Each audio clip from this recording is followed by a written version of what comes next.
This book sold suits, books, and even entire houses. It was the Sears and Roebuck catalog, and when it landed on black families' porches, it turned something that used to be a ritual of humiliation into something closer to dignity. So join us today for the untold story of how a simple catalog accidentally fought Jim Crow. I'm your host, Country Boy, and this is One Mic Black History. And if you like stories like this, you can find more stories like this at onemichistory.com. But without further ado, let's get started. Before we dive into the Sears catalog, it's important to understand what Jim Crow looked like at the store counter. Before the Pleasant versus Ferguson stamped separate but equal into law in 1896, segregation was enforced not just by statutes but by custom. In rural towns, the country store was the gatekeeper of life. Most black families were tenant farmers or sharecroppers, and credit ran through white merchants who set the prices, kept the books, and controlled interest in the crop lien system, which was a line of credit that allowed sharecroppers to obtain supplies and loans that kept our people in debt. At the store counter, humiliation was policy. You could be made to wait while every white customer was held first. You could be denied formal titles like Mr. and Miss, barred from trying on clothes, steered towards inferior goods, or told that an item was good enough for a nigga. Even the shelves joined in with caricatures on packages and ads that turned racism into branding. Pushing back meant real risk of eviction, arrest, and maybe much worse. This led black communities to answer with a strategy. They opened co-ops and credit unions, patronized black-owned stores. In the 1930s, they started Don't Buy Where You Can't Work campaigns. Long before lunch counter sit-ins, people were already attempting to fight Jim Crow at the cash register. And this is when something different arrived that didn't require a lunch counter at all. They simply required a mailing address. The mail order catalog began with Montgomery Ward in 1872, but the Sears and Roebuck Company turbocharged it in the 1890s. Richard Sears started with watches, and he teamed up with Alvin Roebuck. And by 1894, Sears' Book of Bargains became a thick, illustrated general catalog. Under Julius Renraw's leadership in the 1900s, Sears scaled into a national powerhouse, mailing out millions of catalogs a year and standardizing the satisfaction guaranteed pricing.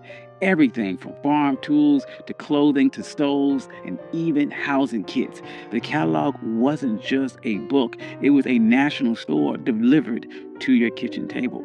So, for black customers living under Jim Crow, this was huge. The Sears catalog turned everyday shopping, which could be a site of humiliation and exclusion, into a private transaction. And this change was offset by two things. First, anonymity and dignity. You browsed at home, mailed an order, paid a national price. There was no clerk sizing you up, no side doors, no special totals at the register. In towns where black customers couldn't even try on clothing or were forced to wait for white patrons, that broke daily rituals of disrespect. Secondly, national standardized pricing was a new way to pay. Catalogs were national and printed in ink and not negotiated at a hostile store counter. Sears accepted postal money orders and later offered installment plans on big purchases. These workarounds circumvented banks or merchants that denied fair credit or charged punishing crop lien terms. Additionally, two postal tools were also critical: rural free delivery, which started in 1896, and the parcel post, which started in 1913. The RFD and the postal post switched remote farms into a national logistic network. Backed by federal law, your order traveled by mail, not at a storekeeper's leisure. Interfering with its delivery risked federal penalties, which blunted local officials' ability to block and intimidate customers. Money orders and cash on delivery meant that you could pay a federal carrier, not a hostile shopkeeper or banker. And the post office was a federal space. Postal rules mandated equal service, and interfering with the mail was a federal offense. In places where customs outweighed rights, that blue and gray uniform offered a rare protection. Safety sat in that catalog too. Sears listed rifles alongside farm gear at a time where local laws often failed to protect black communities. Ida B. Wells famously wrote that a Winchester rifle should have a place of honor in every black home. Ordering by mail meant lawful self-defense without the hostility of the white gaze. Additionally, while Montgomery Ward insisted on cash, Sears leaned into installment plans for big ticket items and won national price. That combination undercut the company's stores, where merchants controlled goods and credit by buying a stove or a plow at a national price and paying for it over time to a firm hundreds of miles away. It loosened the grip that the gatekeepers had over your life. So by the time of the first wave of the Great Migration happened in the early 1920s, millions of black Southerners were already completely literate in the language of catalogs, sizes, model numbers, and prices that matched between Mississippi and Chicago. By the 1910s, you could order seeds, a sonograph, or a radio. By the 1920s, telephone lines and order desks sped up things even further, and each layer widened the gap between a local store that could dictate and determine what you could purchase.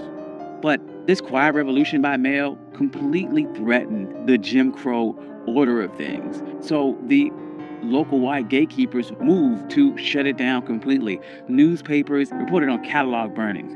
In some towns, the store owner was the postmaster. If you were black, that meant refusals to sell money orders or even stamps. Sears would study the choke points and they would attempt to work around them. Fine print in the catalog told customers how they could hand orders directly to the rural postal carrier, bypassing unhelpful postmasters. Copywriters promised to fulfill orders even if the handwriting was shaky or a note wasn't on the official form.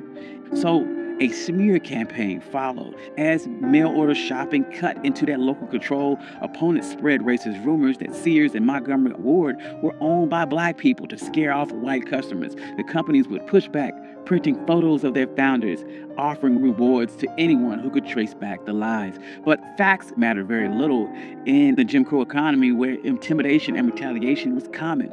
After the parcel post made shipping cheaper and more reliable, this combination of national pricing, federal delivery, and written guarantees further narrowed the room for petty local monopolies. However, even as Sears' mail order catalog helped black families shop from home, the company struggled with fairness inside its own workforce. In the late 1970s and early 80s, the Equal Employment Opportunity Commission brought cases of alleged racial bias on Sears' hiring practices. Sears settled several cases, agreeing to change their personnel practices. In 1986, the EEOC high-profile sex discrimination case against Sears went to trial. Sears would ultimately win the case, but the case became a touchstone for a bigger problem in the United States. U.S. law often failed to capture overlapping discrimination, especially when black women face the intersection of race and gender. So, why does any of this matter? The Sears catalog matters because it changed the terms of everyday power. In Jim Crow stores, black customers paid a color tax. They were steered toward worse goods, denied returns, humiliated at the counter. The catalog flattened out that hierarchy. It published prices in print. It promised refunds in writing. It let people choose the quality for themselves. It replaced the local gatekeeper with a contract, order form, money order, and a receipt. A paper trail was more than a shopping record. It was leverage. These habits, comparing prices, demanding guarantees, sending back what wasn't right, taught a language of rights long before sit-ins. And this ripple effect was very real. Local shopkeepers had to compete or fear losing business.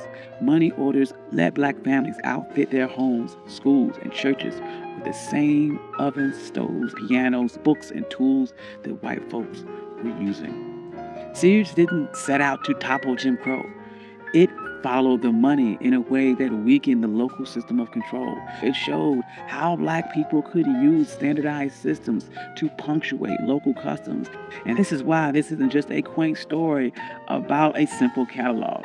It is an economic blueprint for how simple changes can completely reroute the source of economic power. Thank you. I'm your host, Country Boy, and this has been One Mic Black History. If you like stories like this, you can find more stories like this at OneMicHistory.com. Additionally, I also have a Substack where I publish notes every single day and publish stories every single week. I would like to thank all my day ones and my contributors. Without you, none of this could be possible. I love you all. Peace.